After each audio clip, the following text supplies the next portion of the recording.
This is Sony Vegas Master with another tutorial, but this time it's Photoshop. It can be done in, as far as I know, any version past 8, I think, and I use CS3 extended. So what you need to do is first find a stock website. I use sxc.hu, and I'm already signed in. Make an account if you haven't got one. So this effect can be done with really any photo. If you click image categories on this website once you've made an account, you can look at all these. I'm going to choose nature for now, just to show you the effect. So now we have this page full of pictures of random nature related objects. There's 5,435 pages, so there's plenty to look through.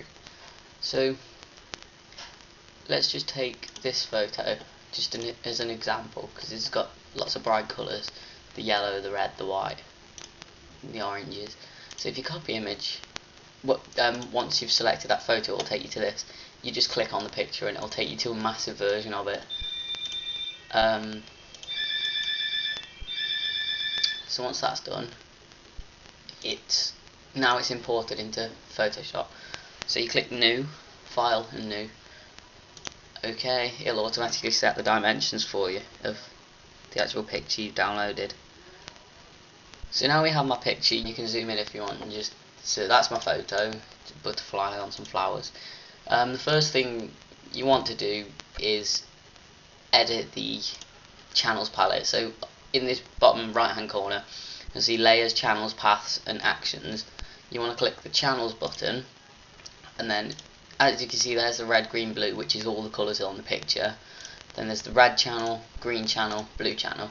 So you want to start off with the red channel, go to Image, Adjustments, Brightness and Contrast here. So once you've done that, you can edit the brightness to about -20, and then you can play around with the actual contrast if you want. You can put it to whatever you think, but seeing as this is LOMO photography, it's going to be quite high, about 92, I'd say. So click OK, and go to the green channel, Image, Adjustments, Brightness and Contrast, brightness to about -5, contrast to about 64, 65ish. It doesn't really matter. And then the blue channel, it won't need much doing to, because there's not much blue in this photo as it is. There's hues of blue, but so you can probably set that to about 40 if you wanted to. And then, as you can see, if you go back to your picture on the channels icon, you go back to the RGB layers. Once you go back to that, the colours, it won't look very much different until you actually go back and see what it looked like before.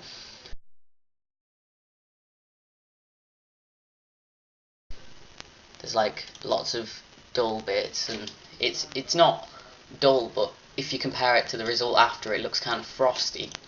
Really deepens the colours of it, and that's where LOMO comes from. LOMO was a style of photography. And once you've done that, there's another effect you can do.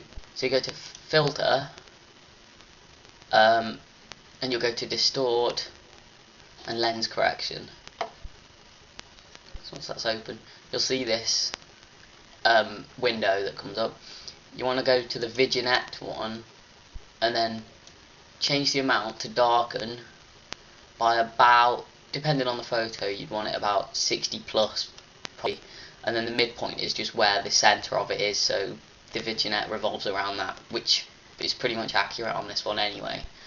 So you click OK, it'll render that, and it's just added a darker border around the edge like that, which adds to the LOMO effect, because that's what it used to look like.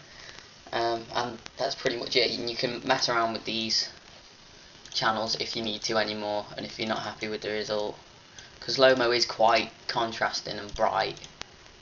So if you want to set them up, and then brightness down, and you can do that kind of stuff. And so yeah,